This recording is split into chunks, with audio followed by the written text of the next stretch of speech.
அனைவருக்கும் வணக்கம். கடல் மல்லை காதலி அத்தியாயங்கள் 19 மற்றும் 20. 19வது அத்தியாயம், தப்பி ஓடிவிடு. அவனா கர்வம் பிடித்தவன், கடின இதயமுடையவன், அவனால் ஒரு ஓவிய பணியே நின்றுவிட்டதா என்ன என பரபரப்புடன் கேட்டாள் சுந்தரி. ஆம், அந்த கர்வம் பிடித்தவன் கடின சித்தமுடையவன் பெரும் ஆபத்தில் சிக்கியிருக்கிறான் என்றார் பிக்ஷு. ஆபத்திலா? நன்றாக சிக்கட்டும், சிக்கி சாகட்டும் என சுந்தரி அலட்சியமாக கூறினாள். அப்படி சொல்லாதே, அவனை காப்பாளிகர்கள் பலி கொடுக்க போகிறார்கள் என பிக்ஷுவும் பரபரப்புடன் கூறினார். நன்றாக கொடுக்கட்டும், சாகட்டும்.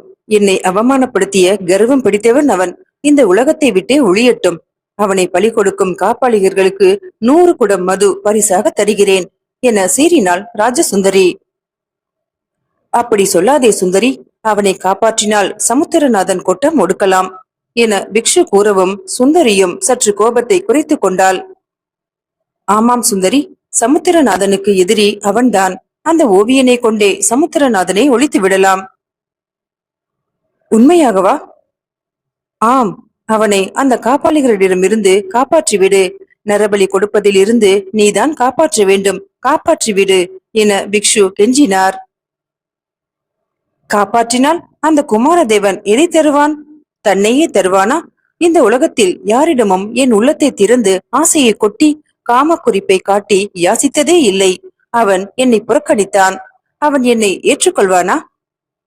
சுந்தரி குழைந்தாள். உன் காலடியில் விழச் செய்கிறேன் என்றார் பிக்ஷு. நான் என்ன செய்ய வேண்டும்? இப்போதே காப்பாளிகர்கள் பலி கொடுக்க கொண்டு சென்றிருக்கும் இடத்திற்கு வர வேண்டும் என பரபரப்புடன் பிக்ஷு கூறினார். இப்பொழுதே வர வேண்டுமா? நான் வெளியே புறப்படுவது என்றால் எனது பரிவாரங்கள் வரும். மற்றவர்களுக்கு தெரிந்து விடுமே. மாறு வேடத்தில் வா. எந்த வேடத்தில்? காப்பாளிக பெண்ணுடையில். சுந்தரி சிரித்தாள்.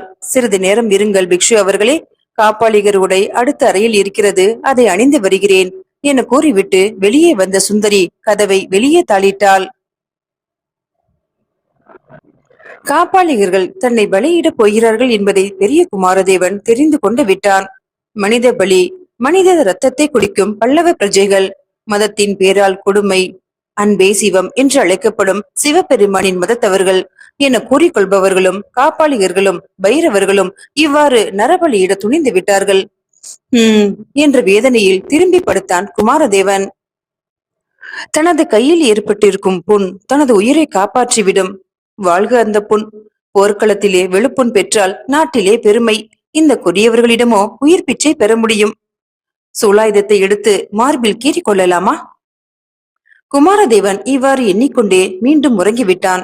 மீண்டும் விழித்த போது தேவசோமை அவன் அருகே அமர்ந்திருப்பது தெரிந்தது. காலையில் இருந்தே உறங்குகிறீர்களே, அப்படி ஒரு களைப்பா? எங்களுக்கெல்லாம் உறக்கமே வருவதில்லை என்றாள் தேவசோமை. நிலவு இன்னும் உதயமாகவில்லை. தீவர்த்தியின் மங்கிய ஒளி எங்கிருந்தோ வீசிக்கொண்டிருந்தது. குமாரதேவனை அப்படியே அணைத்துக் கொண்டு விட வேண்டும் என்ற துடிப்பு தேவசோமையிடம் எழுந்தது. சத்திய சோமனுக்கு தன் கூட்டாளி தேவசோமையின் மனம் புரிந்துவிட்டது. அவளது மனம் அந்த இளைஞனிடம் தாவுகிறது என்பது அவனுக்கு தெரிந்துவிட்டது. பொதுவாக தேவசோமை விரும்பியவரிடம் செல்வதை தடுக்காத சத்திய சோமனுக்கு இப்போது சற்றே பொறாமை எழுந்தது. கோபம் கூட தோன்றியது. சாமுத்திரியா லட்சணம் நிறைந்த வேறு வாலிபன் எவரும் கிடைக்க மாட்டார்களா என தேவசோமை கேட்டாள். சத்திய சோமனுக்கு கோபம் வந்தது. அது என்ன இப்படி கேட்கிறாள்? மிகவும் சிரமப்பட்டு தேடி கொண்டு வந்திருக்கிறோம். நாட்டின் சுபிட்சத்திற்காக பலியிட வாலிபன் கிடைத்து விட்டானே என்ற மகிழ்ச்சி ஏற்படுவது போக இவள் வேறு விதத்தில் நினைத்துக் கொண்டிருக்கிறாளே. கிடைப்பார்கள் கிடைப்பார்கள், ஆனால் பலியிட முடியாமல் போய்விடும் என்றான் சத்தியசோமன். ஏன்? அந்த அழகிய வாலிபனையும் நீ கண்டு மயங்கி விடுவாய். உனக்கு இப்போது வாலிபர்களைத்தான் பிடிக்கிறது என கூறிவிட்டு சிரித்தான் சத்தியசோமன். இப்போது தேவசோமைக்கு சிறிது கோபம் ஏற்பட்டது. ஆண் பித்து பிடித்து நான் அலையவில்லை. ஆனால் ஆனால் ஆனால் என்ன சொல். இவனை கண்டவுடன் சிறிது நேரம் பேசிக் கொண்டிருக்க வேண்டும் என தோன்றியது. பேசிவிட்டாயல்லவா? பேசினேன். பேசிய பிறகு அவனிடத்து தனித்து இருக்க வேண்டும் போல் தோன்றுகிறது. சத்தியசோமா, இவனை பலியிடாமல் தடுக்க முடியாதா?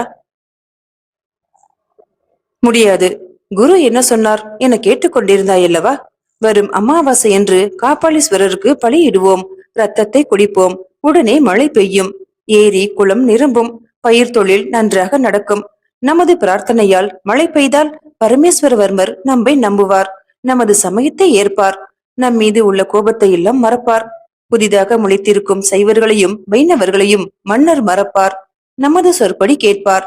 மொட்டை தலை பிக்ஷுவை ஓட்டுவோம் என மளமளவென கூறினான் சத்தியசோமன். ஒன்றும் நடக்கப் போவதில்லை. சிவபெருமானுடைய கோபத்தை சம்பாதித்துக் கொள்வது ஒன்றுதான் மிச்சமாக போகிறது. பலியாக போகும் வாலிபன் சிவபக்தன் என்றாள் தேவசோமை. தேவசோமா, உனக்கு பைத்தியமா பிடித்து விட்டது? இங்கிருந்து நீ போய்விடு. இப்படி நீ சொல்வதை கேட்டால் உனக்கு தண்டனைதான் தருவார்கள். உன் கருத்தை கூறாதே, போய்விடு என கூறி தேவசோமையை இழுத்து கொண்டு சத்தியசோமன் விரைந்தான். நடுநிசி நெருங்கிக் கொண்டிருந்தது. திடீரென அங்கே பரபரப்பு.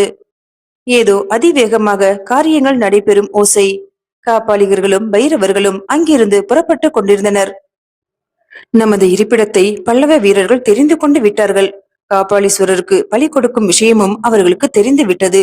அவர்கள் வருவதற்குள் நாம் இங்கிருந்து ஓடிவிட வேண்டும் என தலைமை குரு பரபரப்புடன் பேசினார். குமாரதேவன் உறங்கிக் கொண்டிருந்தான். அவனை தூக்கி இருவர் சுமந்து கொண்டனர். அதிவேகமாக அங்கிருந்த காப்பாளிகர் கூட்டம் மறைந்தது. அவ்வளவு வேகமாக எப்படித்தான் அவர்களால் நடக்க முடிந்ததோ? பொழுது விடுவதற்குள் திருக்கழுங்குன்றத்திற்கு வடக்கே மலை சூழ்ந்த பகுதியை அவர்கள் அடைந்தனர். அவர்கள் செல்லும் போதுதான் சுந்தரமூர்த்தி அந்த குழுவினரை பார்த்தார். அமாவாசை நெருங்கிக் கொண்டிருந்தது. குமாரதேவன் காப்பாளிகர்கள் நடுவே சிறைப்பட்டு கிடந்தான். அவனது கரத்தில் ஏற்பட்டிருந்த ரணம் நன்றாக ஆறிவிட்டது. ரணத்தை விரைவில் சுகப்படுத்தும் மூலிகைகளை தெரிந்து வைத்திருந்தார்கள் காப்பாளிகர்கள். மீண்டும் அந்த ரணத்தை சிதைக்க விரும்பினான் குமாரதேவன். ஆனால் கண்ணும் கருத்துமாக அவனை பாதுகாத்துக் கொண்டிருக்கும் காப்பாளிகர்கள் அவனை அசைய விடவில்லை. தேவசோமையையும் சத்தியசோமனையும் காணோம். மறுநாள் அமாவாசை முதல் நாள் குமாரதேவனுக்கு ராஜோபச்சாரம் நடைபெற தொடங்கியது. எண்ணெய் தேய்த்து நீராடுமாறு சொன்னார்கள். விலை உயர்ந்த ஆடைகளை கொடுத்து அணியுமாறு கூறினார்கள். அவன் எதிரே சுவையான உணவு பரிமாறப்பட்டது. குமாரதேவன் அவற்றையெல்லாம் கண் எடுத்தும் பார்க்கவில்லை. இதுவரை உயிருக்கு அஞ்சாதிருந்தவனுக்கு உயிரின் மீது கவலை ஏற்பட்டு விட்டது. போர்க்களத்தில் மடிந்தால் வீர பெயர் கிடைக்கும். எதிரியை மாய்த்து தானும் மாய்த்தால் வீர மானியம் கிடைக்கும். இப்படி எதற்குமே பயனற்றவர்களிடம் சிக்கிக் கொண்டோமே என அவன் வருந்தினான். இந்த உடலை நாட்டிற்காக பலியிட்டாலும் நல்லதே. ஆனால் எதற்கும் உதவாத ஒரு மூடச் செயலுக்காக பலியிட துணிந்து விட்டார்களே இவர்கள். நாட்டில் பஞ்சம் ஏற்பட தொடங்கிவிட்டது. கிராம பகுதிகளில் உள்ள தானியங்களை பதுக்கி விட்டார்கள். ஒரு வாய் சோற்றிற்காக மக்கள் ஓடி வருகிறார்கள் காஞ்சியை நோக்கி. காஞ்சி நகரமோ இடம் போதாமல் பிதுங்குகிறது. ஒரு கும்பல் சதி செய்கிறது என்பதை அறிந்த காஞ்சி நகர ஆளுங்கணத்தார் குமாரதேவனை தேர்ந்தெடுத்தார். தம்பி, உன்னிடம் மிகவும் முக்கியமான பொறுப்பை ஒப்படைக்கிறேன். பருவமழை தவறிவிட்டது. தோற்று ஓடிய சாளுக்கியர் நிலங்களை பாழ்படுத்தி விட்டனர். தானியங்களை சேமித்து வைத்திருந்த களஞ்சியங்களை தீக்கிரையாக்கி விட்டனர். இதை பயன்படுத்தி கொண்ட சமூக விரோதிகள் நெல்லை பதுக்கி விட்டனர். நீ அந்த கொடியவர்களை கண்டுபிடிக்க வேண்டும் என அவனுக்கு கட்டளையிட்டார்.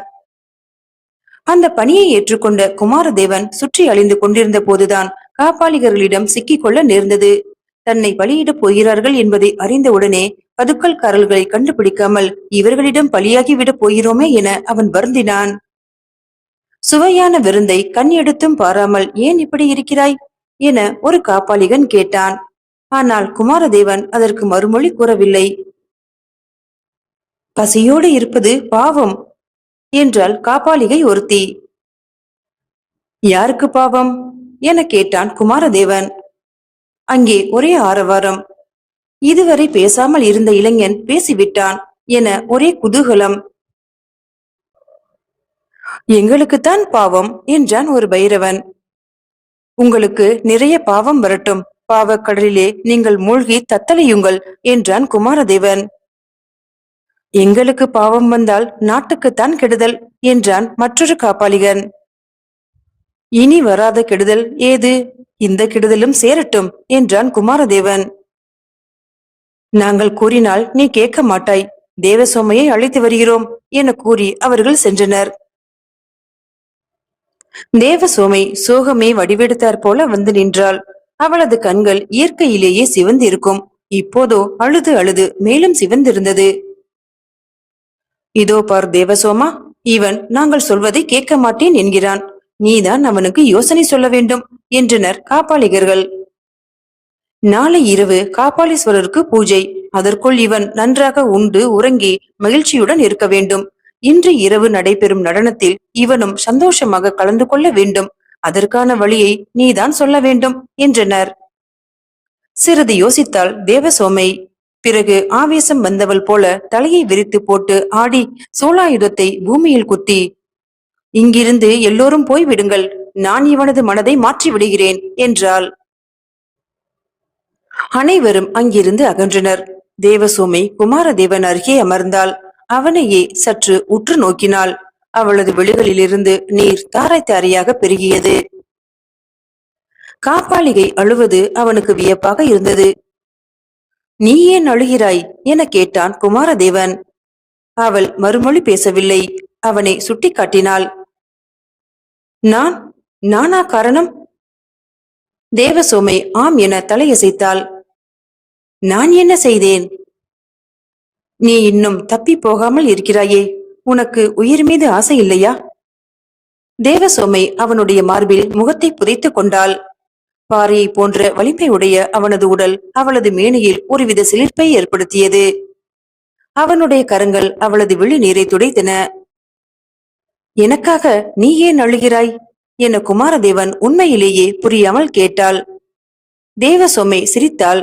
தன் விழி நீரை துடைத்து அவனது கரத்தை எடுத்து தன் கரங்களில் வைத்துக் கொண்டாள். வாள் சுழற்றும் வேல் எரியும் கரத்தில் எவ்வளவு மென்மை என கூறினாள். அந்த கரத்தை தன் மார்பருகே இழுத்துச் சென்று சந்தனம் அப்புவதைப் போல தன் கரங்களை இஷ்டப்படிக்கு செயலாற்றினாள். குமாரதேவன் துள்ளி எழுந்தான். இதென்ன செய்கை என வெறுப்பு ஏற்பட்டது அவனுக்கு. தேவசோமை கீழே விழுந்து கிடந்தாள். முன்பே சரியான முறையில் அணியாத ஆடை இன்னும் குலைந்திருந்தது. குமாரதேவன் முகத்தை திருப்பிக் கொண்டான். மறுநாள் உயிர் பலியாவதே மேல் என அவனுக்கு தோன்றியது. இங்கிருந்து போய்விடு தேவசோமை, நான் நாளைய தினம் உங்கள் தெய்வத்திற்கு பலியாக துணிந்து விட்டேன் என்றான். அதை கேட்டு துள்ளி எழுந்தாள் தேவசோமை. என்ன சொன்னாய்? பலியாக போகிறாயா? நான் இதற்கு சம்மதிக்க மாட்டேன். இதோ பார், இன்று இரவு கடைசி ஜாமத்தில் இங்கிருந்து தப்பி ஓடிவிடு, அதற்கு நான் வழிகாட்டுகிறேன் என்றாள். குமாரதேவன் திரும்பியும் பார்க்கவில்லை.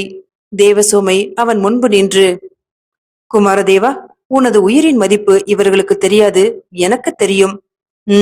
இலையில் உள்ளதை எடுத்து உண்ட பிறகு தூங்கு. நாட்டியம் ஆரம்பமானவுடன் நான் உன்னை அனுப்பிவிடுகிறேன். இருளோடு இருளாக ஓடிவிடு என்றாள். குமாரதேவன் அவளை திரும்பி பார்த்தான். தேவசோமை அவனை திரும்பி பாராமலே சென்று கொண்டிருந்தாள். மறுகணம் காப்பாளிகர்கள் அவனை சூழ்ந்து கொண்டார்கள்.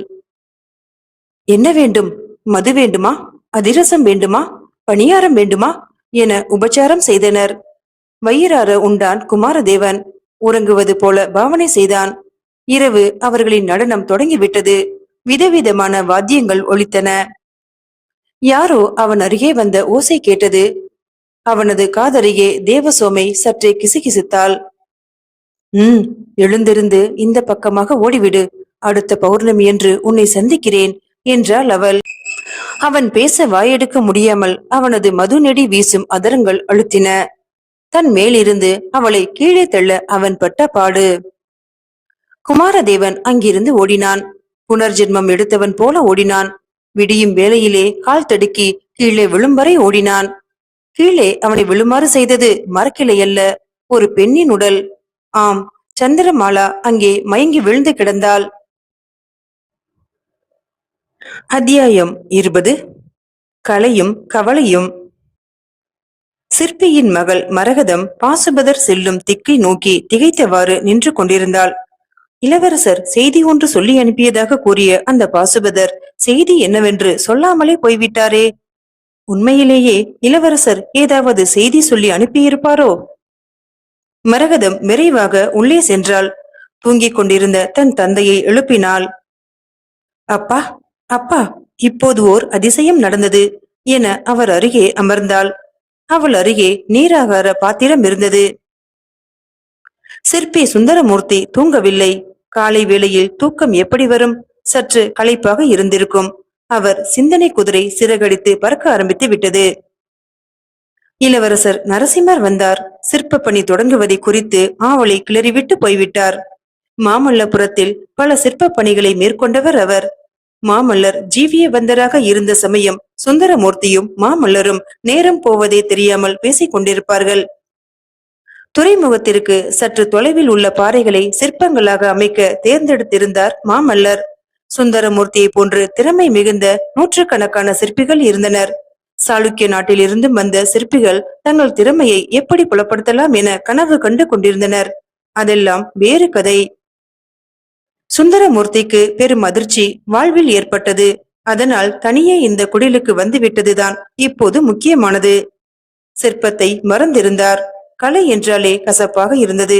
அந்த கசப்பு தீர இப்போது விடிவெள்ளி ஏற்பட்டிருக்கிறது. சுந்தரமூர்த்தி எழுந்து அமர்ந்து கொண்டார். என்னம்மா அதிசயம் என்றாயே? இளவரசர் வந்துவிட்டு வேகமாக சென்று விட்டார். பிறகு என்ன நேர்ந்தது என கேட்டார். பிறகு மகளை மறுமொழி கூறவிடாமல், மரகதம், மறுபடியும் சிற்ப பணியை தொடங்க வேண்டும் என இளவரசர் கட்டளையிட்டார். நான் ஒரு நிபந்தனை விதிக்கப் போகிறேன் என்றார். மரகதத்திற்கு அவர் சொல்வது சரியாக காதில் விழவில்லை. அப்பா, அந்த பாசுபதர் ஏன் உடனே எழுந்து போய்விட்டார் என கேட்டாள். சுந்தரமூர்த்திக்கோ அவள் கூறுவது மனதில் பதியவில்லை. என்ன நிபந்தனை தெரியுமா? மேற்கே அஜந்தா காடுகளுக்கு போய் வர என்னை அனுமதிக்குமாறு கேட்டுக்கொள்ள போகிறேன் என்றார். அப்பா, அந்த பாசுபதரை பார்த்தால் எனக்கு என்னவோ சந்தேகமாக இருக்கிறது.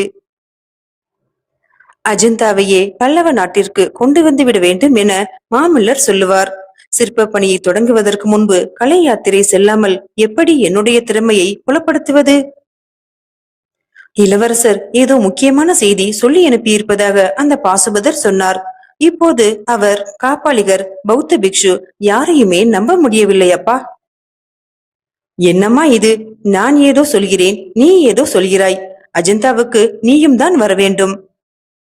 மரகதம் இப்போது கலகலவென சிரித்தாள். நாம் இருவரும் ஒருவர் சொல்வதை ஒருவர் புரிந்து கொள்ளாமல் பேசுகிறோம். இப்போது பாசுபதர் ஒருவர் வந்து விட்டு போகிறார் என்றேன் என்றாள். இளவரசரிடம் சொல்லி உடனே கலை யாத்திரைக்கு புறப்பட வேண்டும். பஞ்சமும் பட்டினியும் இங்கே வாட்டி வதைக்கும் போல தோன்றுகிறது. இந்த கஷ்ட காலத்தில் இங்கே இருந்து என்ன செய்வது? யாத்திரைக்கும் யாத்திரை, பஞ்சத்தில் இருந்து தப்பியது போலும் இருக்கும் என்றார் சுந்தரமூர்த்தி. மரகதம் சில கணங்கள் ஏதும் பேசவில்லை. அப்பா, நான் சொல்வதை நீங்கள் கேட்கவே மாட்டீர்கள். சரி, அஜந்தாவுக்கு செல்வோம். அதற்கு முன்பு இங்கே எதிர்பாராத பல சம்பவங்கள் நடைபெறும் போல தோன்றுகிறது. பாசுபதர் என பொய் வேடம் பூண்டு ஒருவர் வந்தார். அதை பற்றி நான் சொல்வதை சிறிது கேளுங்கள் என சற்று கோபமாகவே பேசினாள் மரகதம். சுந்தரமூர்த்தி நகைத்தார். குழந்தாய், நீ சொல்வது என் காதில் விழுகிறது. பாசுபதர் வருவார், காலாமுகர் வருவார், காப்பாளிகர் வருவார், சிவனடியாரும் வருவார், சாக்தர் வருவார். இவர்கள் எல்லாம் வந்து என்ன செய்ய போகிறார்கள்? நாட்டிலே பஞ்சம் பசியை தீர்க்கப் போகிறார்களா? பாசுபதர் வந்தார், உடனே போய்விட்டார் என்றுதானே சொல்கிறாய்? போனால் போகட்டும். நாட்டிலே ஏதோ குழப்பத்திற்கு இவர்கள் எல்லோரும் விதை விதைக்கிறார்கள். குழப்பம், பஞ்சம் இவற்றிற்கு முன்பு நாம் யாத்திரை புறப்பட்டு விட வேண்டும் என்றார். மரகதம் ஏதும் பேசவில்லை. வெளியே சென்று திரும்பி வந்தவள், ஏன் திடீரென குழப்பம் செய்கிறார்கள்? நரபலிக்கு காப்பாளிகர்கள் ஏன் முயல்கிறார்கள் என கேட்டாள். நரபலி இடட்டும், தங்களையே கொற்றவைக்கு பலியிட்டுக் கொள்ளட்டும். மரகதம், பலி என்ற உடனே நினைவுக்கு வருகிறது. கொற்றவைக்கு தன்னைத்தானே பலி கொடுத்துக் கொள்ளும் வீரர்களை உனக்கு தெரியுமா என கேட்டார். பலி என்றாலே எனக்கு தெரியாது. நீங்கள் சில கதைகளை சொல்வீர்கள், அதுதான் எனக்கு தெரியும். திருநாவுக்கரசு நாயனார் சொன்னார் என ஒரு கதை சொல்வீர்களே, தன் மகனையே வாளால் அறுத்து சமைத்த பக்தரை பற்றி என அவள் சொல்லும் போது உடல் சிலிர்த்தது. கதை இல்லையம்மா, கதை இல்லை, நிஜமாகவே நடந்தது. சிவபெருமான் மீதும் சிவனடிகளார் மீதும் தனியாத பக்தி கொண்டவர்களின் செயல் அது. அதுபோல காப்பாளிகர்கள் யாரையாவது பலி கொடுக்கலாம். நமக்கென்ன? நேரமாகிறது, நீ அடுப்பை மூட்டு என்றார் சுந்தரமூர்த்தி. நமச்சிவாய என கூறிக்கொண்டே அவரும் உடன் எழுந்தார். மரகதம் அடுக்கலைக்குள் சென்று திரும்பி வந்து பரபரப்புடன், அப்பா, பானையில் மணி அரிசி கூட இல்லையே என்றாள். நேரமாகவில்லை, நான் வல்லத்து பிள்ளை வீடு வரை போய் வருகிறேன். அவர் அரிசி தருவார். அரிசி இல்லை என்றால் நெல் தருவார் என சொல்லிவிட்டு புறப்பட்டார் சுந்தரமூர்த்தி. வெயில் ஏறுவதற்கு முன்பு வந்து விடுங்கள் அப்பா என குரல் கொடுத்தாள் மரகதம். வல்லம் என்பது அருகே உள்ள சிறு கிராமம். வல்லத்து வாகீசம் என்பவர் சுந்தரமூர்த்தியிடம் மிக அன்பு கொண்டவர். அவருக்கு நிறைய நஞ்சை பூஞ்சை நிலங்கள் உண்டு. சுந்தரமூர்த்தியின் குடும்பம் கவலையின்றி நடத்த வேண்டிய உதவிகளை அவர் செய்து வந்தார்.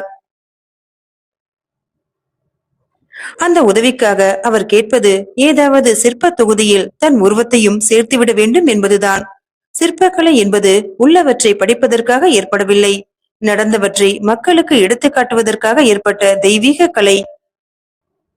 அதனால் தான் தேவர்களையும் கிண்ணர் கிம்புருஷர்களையும் ரதி மேனகா ஊர்வசிகளையும் மும்மூர்த்திகளையும் போதி சத்துவரையும் சிற்பமாக அமைக்கிறோம். தங்களையும் என புன்சிரிப்பு தவழ சுந்தரமூர்த்தி கூறும்போது, புரிகிறது புரிகிறது, என்னை என் காலத்திற்கு பிறகு சிற்பமாக அமைக்கிறேன் என்கிறீர்கள், அப்படித்தானே? சுந்தரமூர்த்தி, என்னை சிற்பமாக அமைக்க உம்மால் ஒரு நாளும் முடிய போவதில்லை என்பார் அவர். ஏன் என சுந்தரமூர்த்தி கேட்டார். உமக்கு முன்பு நான் காலமாக போவதில்லை. ஏனென்றால் உமக்கு எனது புதல்வர்கள் ஆதரவு தருவார்கள் என சொல்ல முடியாது. உமது காலம் முடிந்துவிட்டால் மறுகணமே நான் உயிருடன் இருக்க மாட்டேன் என்பார். அவரை அன்புடன் அணைத்துக் கொள்வார் சுந்தரமூர்த்தி. வாகீசம், உம்முடைய கலை அன்புக்கு ஓரிடம் கட்டாயம் தரத்தான் போகிறேன். நீர் குபேரனுக்கு சமம். உம்மை குபேரனாக நான் படைக்கிறேன் என்பார். அவ்வளவு அன்பும் பண்பும் நிறைந்த வாகீசம் இருக்கும் கிராமத்திற்குத்தான் சுந்தரமூர்த்தி சென்றார். சமீப காலமாக வயல்களில் வேளாண்மை ஏதும் நடைபெறவில்லை. மழை இல்லாததால் வயல்கள் காய்ந்து போயிருந்தன என்பது அவருக்கு தெரியும். ஆனால் வாகீசம் வீட்டு குதிர் எப்போதுமே நிறைந்திருக்கும் வற்றாத களஞ்சியம் அது. சுந்தரமூர்த்தி அந்த கிராமத்தின் எல்லையில் செல்லும் போதே மனதில் ஏதோ வேதனை ஏற்படுவதை உணர்ந்தார். கிராமத்தில் ஆள் நடமாட்டமே இல்லை. பரபரப்புடன் வாகீசம் வீடு நோக்கி சென்றார் சுந்தரமூர்த்தி. வாகீசம் வீடு பாதி எரிந்த நிலையில் இருந்தது. வீட்டில் ஒருவரையும் காணவில்லை. வீட்டில் உள்ள பொருட்கள் தாறுமாறாக கிடந்தன. சிறு குன்றை போல களஞ்சியம் கருகி கிடந்தது. வாகீசம் என கூவினார் சுந்தரமூர்த்தி. பித்து பிடித்தவர் போல அங்கும் இங்குமாக ஓடினார். தொண்டை கிழிய கூவினார். வெளியே வந்தார். வீதியில் ஓடினார். அனைத்து வீடுகளுக்கும் அதே கதிதான். ஒவ்வொரு வீடாக ஏறி இறங்கினார். தெரு நாயை கூட காணவில்லை. தெருமுனையில் இருந்த மரக்கோவில் கூட எரிந்த நிலையில் இருந்தது. இது என்ன அக்கிரமம் என வாய்விட்டு கூவினார். பெரும் சூறாவளியும் காட்டு தீயும் பற்றியதால் அழிந்தது போல நிலையில் இருந்தது அந்த அழகிய கிராமம். ஐயோ வாகீசம், நீ எங்கே போனாய் என கதறினார் சுந்தரமூர்த்தி. தெருவிலே ஓடினார். குளக்கரைக்கு சென்றார். குளத்தின் நடுவே தேங்கி இருந்த சிறிது நீரை ஒரு பசு குடித்துக் கொண்டிருந்தது. உயிரை இன்னும் சிறிது நாட்களுக்கு வைத்திருக்க வேண்டும் என்ற ஆசையில் அந்த தண்ணீரை மெல்ல மெல்ல குடித்துக் கொண்டிருந்தது. பசுவே, வாகீசத்தை பார்த்தாயா என அதனிடம் கேட்டார். காய்ந்த ஆலமரத்திலிருந்து ஒரு பறவை பறந்தது. ஏ காணப்பறவையே, உனது அன்பர் வாகீசத்தை பார்த்தாயா என கேட்டார். அலைந்தார், தெரிந்தார். வெயில் உச்சிக்கு ஏறி கொண்டிருந்தது. இது என்ன அக்கிரமம், என்னவென்று சொல்லக்கூட நாதியில்லாமல் கிராமமே இப்படி பூண்டோடு அழிந்து விட்டதா என கூவினார். ஊர் பஞ்சாயத்து நடைபெறும் அரசமர மேடையின் அருகே ஒரு குரல் வந்தது. யாரது? சுந்தரமூர்த்தி குரல் வந்த பக்கமாக ஓடினார். ஒரு கிழவி படுத்திருந்தாள். உயிர் இருப்பதால் தான் குரல் கொடுத்தாள் கிழவி. கிழவியின் அருகே அமர்ந்து பரபரப்புடன் கேட்டார். பாட்டி, வாகீசம் எங்கே பாட்டி? கிராமத்தில் உள்ளவர்கள் எங்கே? சுடுகாடு போல காட்சியளிக்கிறதே இந்த ஊர் என கேட்டார். கிழவிக்கு பேசக்கூட சக்தி இல்லை. தண்ணீர் தண்ணீர் என ஜாடை காட்டினாள். சுந்தரமூர்த்தி குளக்கரைக்கு ஓடினார். குளத்தின் நடுவே தேங்கி இருக்கும் தண்ணீரை எப்படி கொண்டு வருவது? தண்ணீரை பருகிக் கொண்டிருக்கும் பசுவை விரட்டிவிட்டு தனது மேல் உடையை நனைத்தார். தண்ணீர் பொசுக்கென தீர்ந்து விட்டது. ஓடினார். கிழவியின் இருப்பிடம் நோக்கி ஓடினார். கிழவியை வாயை திறக்கச் செய்து தண்ணீரை பொழிந்தார். சற்று உயிர் வந்தது கிழவிக்கு. ஆனால் பேச முடியவில்லை. சற்று முன்பு யாரது என குரல் கொடுத்த உடனேயே சக்தி எல்லாம் போய்விட்டது. பாட்டி, என்ன நடந்தது சொல்லுங்கள். வாகீசம் எங்கே பாட்டி? பாட்டி மெல்ல முணுமுணுத்தான். அவள் ஏதோ சொல்ல விரும்புகிறாள். ஆனால் சொல்ல முடியவில்லை. தன் செவியை அவளுடைய உதட்டுக்கு அருகில் வைத்துக் கொண்டார். கொள்ளை, நெருப்பு, வாகீசத்தை தூக்கி போய்விட்டார்கள். இவ்வளவுதான் அவள் கூறியது. மீண்டும் சிரமப்பட்டு அவள் கூறியது, கிராம மக்கள் ஓடிவிட்டார்கள். சுந்தரமூர்த்தி சோர்ந்து போய் தள்ளாடியவாறு நடந்தார். வாகீசத்தை யார் தூக்கி கொண்டு போயிருப்பார்கள்? அவரது வீட்டு களஞ்சியத்தை கொள்ளையடித்து தானியம் முழுமையும் கொண்டு போய் விட்டார்களே. நொந்தவாறே சுந்தரமூர்த்தி வீட்டை அடையும் போது வீட்டு வாயிலில் மரகதம் காத்திருந்தாள். சுந்தரமூர்த்தி வீட்டிற்குள் நுழைந்து மயங்கி விழுந்தார். பதறி போன மரகதம் அவரது மயக்கம் தெளிய வழி செய்து நடந்தவற்றை கேட்டு அறிந்து நடுங்கிவிட்டாள். யாரப்பா அவர் வீட்டை கொள்ளையடித்திருப்பார்கள் என கவலையுடன் கேட்டாள். எனக்கு பயமாக இருக்கிறது அப்பா. அந்த பாசுபதர் வந்து போனது முதல் எனக்கு பயம்தான் என தந்தையின் கரத்தை பிடித்து கொண்டாள். சுந்தரமூர்த்தி கண் கலங்க, வாகீசத்தை என்ன செய்தார்களோ என கவலையுடன் கூவினார். அப்பா, சமைக்க அரிசி என தயங்கியவாறே மரகதம் கேட்டாள். அரிசி, நெல், இதை கொடுத்த வாகீசத்தையே காணவில்லை. இனி எது இருந்தால் என்ன, இல்லாவிட்டால் என்ன என சிறு குழந்தை போல விம்மினார் சுந்தரமூர்த்தி. வெளியே யாரோ வரும் காலடி ஓசை கேட்டது. மரகதம் பயத்துடன் தந்தையை அணைத்துக் கொண்டாள். அங்கே புத்த பிக்ஷு ஒருவர் நின்று கொண்டிருந்தார். வீறிட்டு கத்திவிட்டாள் மரகதம். சுந்தரமூர்த்தி மெல்ல பிக்ஷுவை நோக்கினார். பயப்படாதே சுந்தரமூர்த்தி, உங்களை ஒன்றும் செய்து விடமாட்டேன். நானும் காப்பாளிகன் இல்லை. அதிலும் உம்மை போன்ற கலைஞர்களை காப்பாற்றவே வந்துள்ளேன் என கூறி அவர்கள் அருகே நெருங்கி வந்தார். அருகே வராதே, அப்படியே நில் என கூவினாள் மரகதம். மீண்டும் நாளைய பதிவில் சந்திக்கிறேன். நன்றி.